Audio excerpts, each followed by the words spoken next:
ഇത്തരം ആളുകൾ പണ്ട് പോലെ വസ്ത്രം ധരിക്കാറില്ല, പകരം കോണം ധരിക്കുന്ന ഒരു സംസ്കാരം നിൽക്കുന്നതുകൊണ്ട്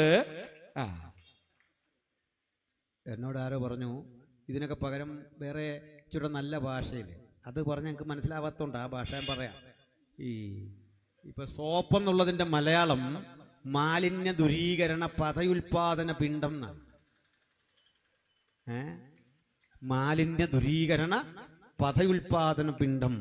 കാറ് പോയല്ലോ, കാറിന്റെ മലയാളം ചതുർചക്ര ധൃതഗമന യന്ത്രവൽകൃത നിയന്ത്രിത വാഹനം.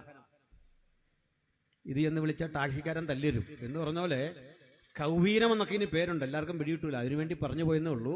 ഇത് ധരിച്ചുകൊണ്ടിരിക്കുന്ന കക്ഷികൾക്ക് ഈ പാന്റും ഷർട്ടും ഉടുപ്പും തുന്നുന്നവനോ കണ്ട വെറുപ്പ് തോന്നുക സ്വാഭാവികമാണ്. ഇനി മറ്റൊരു കാര്യമുണ്ട്.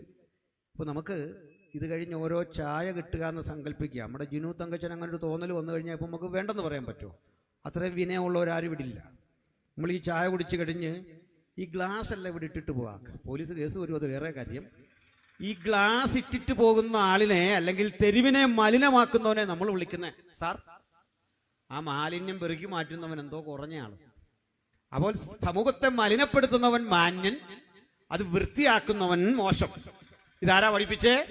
ചാദർ പറഞ്ഞ ഇവിടുത്തെ തൊഴിൽ സംവിധാനമാ. ഈ തൊഴിൽ മാറിപ്പോലും ചെയ്യരുത്, നരകശിക്ഷ കിട്ടുന്നതാണ്. നരകശിക്ഷ, നരകം കാട്ടി നമ്മൾ ആളുകളെ ഭീഷണിപ്പെടുത്തി സൂക്ഷിക്കണം പറയുന്ന ശശീല ടീച്ചർ പറഞ്ഞത്. ശശീല ടീച്ചറെ 28 കോടി നരകം സ്വന്തമുള്ള ആൾക്കാരാ നിങ്ങൾ. 28 കോടി നമുക്ക് ആകെപ്പാടെ കഷ്ടിച്ചൊരു നരകമുള്ള. അവിടേക്ക് ആരും പോകരുതെന്നാണ് ഞങ്ങളുടെ പ്രാർത്ഥന. ആരും അവിടേക്ക് പോകരുതെന്നാണ്. കഷ്ടിച്ച് ഒരു നരകം കഷ്ടിച്ചുള്ള ഞങ്ങളോട് 28 കോടി നരകമുള്ള ശശികല ടീച്ചർ പറയാ തെറ്റാ. താമിശ്രം, അന്ധതാമിശ്രം, മഹാരൗരവം, കുംഭീഭാഗം കേൾക്കണം. 28 പേര് പാട്ട് പോലെ നിന്ന് പാടാൻ ഞങ്ങൾക്ക് സാധിക്കും. ടീച്ചറെ പണി പഠിച്ചിട്ടാണ് ഞങ്ങൾ ഇതിനൊക്കെ ഇറങ്ങിയിരിക്കുന്നത്. അതുകൊണ്ട് വെറുതെ കയറി കോർക്കാൻ വരരുത്, അത് ഗുണകരമായിട്ട് തീരൂല. ഞങ്ങൾക്ക് കത്തിയും വടിയും ആയുധങ്ങളും ഒന്നും ഇല്ലെങ്കിലും ഞങ്ങളുടെ നാവിന്റെ മൂർച്ചയോട്, ചിന്തയുടെ കനത്തോട്, ആശയത്തിന്റെ ആക്കത്തോടൊന്നും പിടിച്ചു നിൽക്കാൻ ടീച്ചർ ആയിട്ടില്ല. അതിന് തെളിവുകൊണ്ട് പറയാം. എറണാകുളത്ത് വലിയ സംവാദം സംഘടിപ്പിച്ചു ജെയ്സ് പാണ്ഡനായിട്ട്. പോസ്റ്റ് വരെ ഞങ്ങൾ അടിച്ചു. തക്ക സമയമായപ്പോൾ ബഹുമാനപ്പെട്ട ശശികല ടീച്ചർ പറഞ്ഞത് മുകളിൽ നിന്ന് വിലക്കൊണ്ട് അവർ അനുവദിക്കുന്നില്ല പോരുന്ന. ആരും മോളിൽ നിന്നാ വിലക്കെന്ന് എനിക്ക് മനസ്സിലായില്ലേ? മോളിൽ നിന്ന് വിലക്കൊണ്ട് ഇങ്ങനെയുള്ള പരിപാടിക്കൊന്നും പോരുന്നു. വന്നിരിക്കാൻ ത്രാണിയില്ല, ഉണ്ടാകുമ്പോൾ വന്നാൽ മതി സംവാദത്തിന്. മനസ്സിലായില്ലേ?